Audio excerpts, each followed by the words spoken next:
Thanks for listening to the Aussie Cossack on today's News Talk Radio, TNT. Welcome back, ladies and gentlemen, TNT Radio. I'm your host, Aussie Cossack. We're joined by John Dugan, American fugitive journalist in Moscow, who's about to break the story on his experiences in the war zone, actually finding these biolabs, something which I've been very interested in from the very beginning, and many people out there in the freedom movement all over Australia, since the Doherty Institute in Melbourne was caught red-handed at the beginning of the pandemic, importing blood serum samples from these Ukrainian biolabs. The Doherty Institute has been very quiet about why exactly they were importing blood serum samples.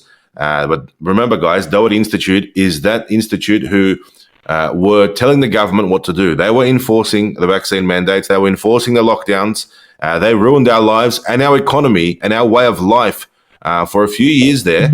We're still reeling with the fallout and the repercussions of that advice which the Doherty Institute was giving the government, and the government through its police in New South Wales, Victoria, Western Australia and Queensland, all over the country, were enforcing on the innocent mums and dads in Australia. But the biolabs where the Doherty Institute was importing, or biological, should I say, samples from, were actually the subject of an investigation, and John Dugan is on the line, who actually travelled to these biolabs. John Dugan, tell us about what you saw and what your investigative journalism yielded in the war zone. I did my first story on biolabs in December of 2021, well before the start of the conflict. I had collected information on about 26 or 28 various biolabs, and some of the things that they're working on is, just crazy, like hemorrhagic fever, Crimean Congo fever, just a really big group of nasty stuff and very contagious.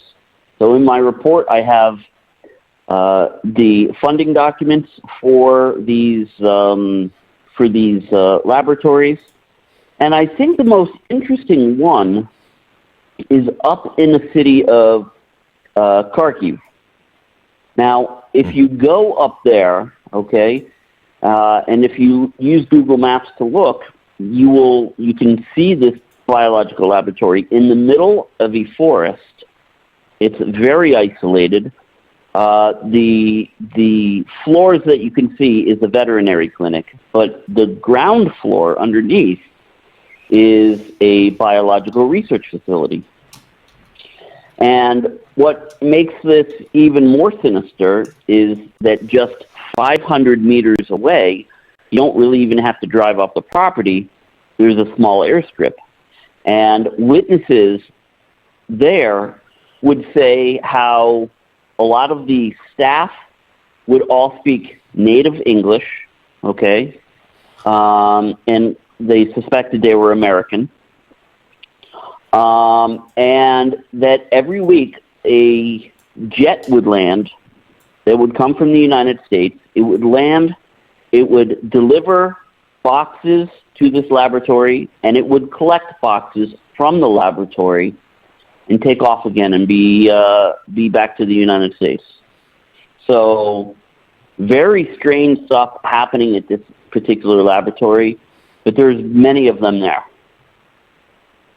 Now, we all know, ladies and gentlemen, that the reason why the United States and its allies deployed these biological weapons laboratories on the territory of Ukraine is because to have these labs functioning in the US would be illegal. The kind of experiments, the type of experiments, human experiments on humans would be absolutely illegal to be carried out in the United States. We've had many different reports of people in Ukraine, local civilians, accepting small amounts of money, basically being bribed to take injections, to take medicines, and they're testing their medicines, their or so-called quote-unquote medicines. Really, who knows what they're testing? They're testing new strains of viruses. They're testing new strains of what you just mentioned there, different diseases.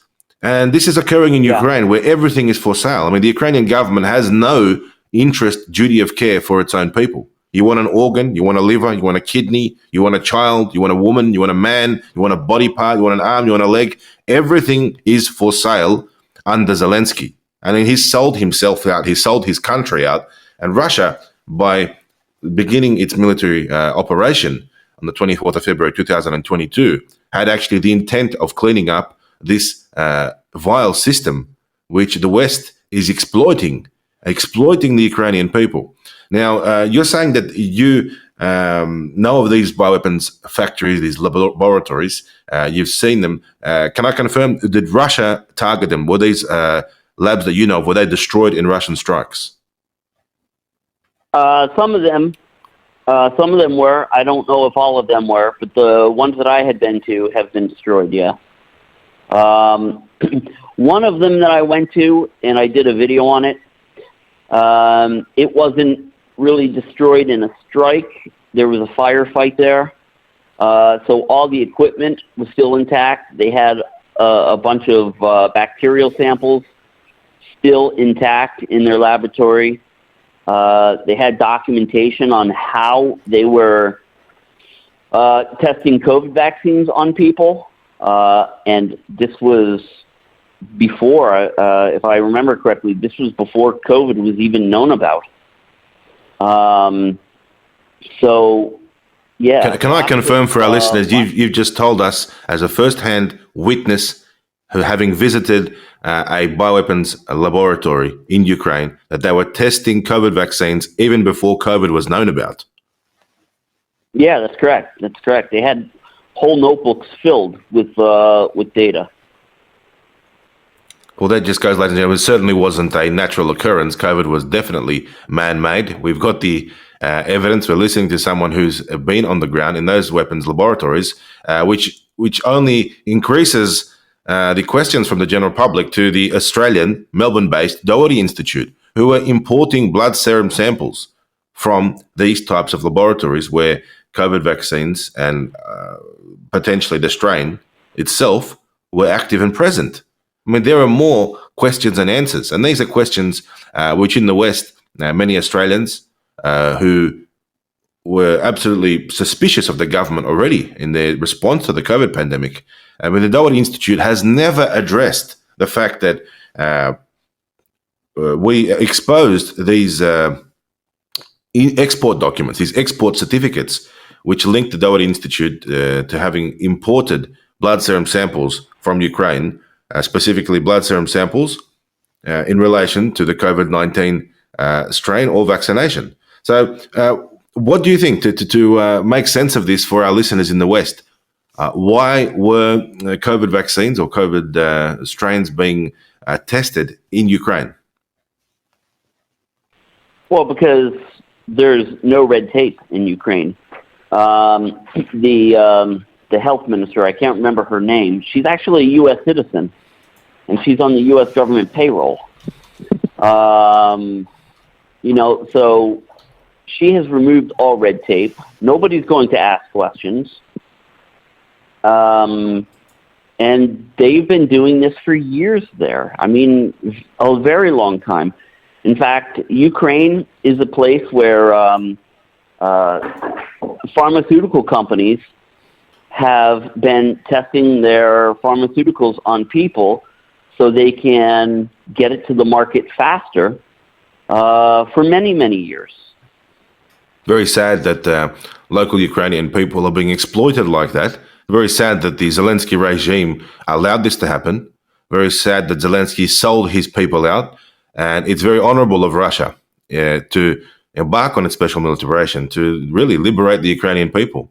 I mean, this is the truth that's eventually going to be understood by many out there, that Russia's aims and Russia's reason for beginning its military operation, its special military operation, were absolutely honorable, were absolutely legitimate, and it was indeed to liberate the Ukrainian people, to neutralize these biolabs,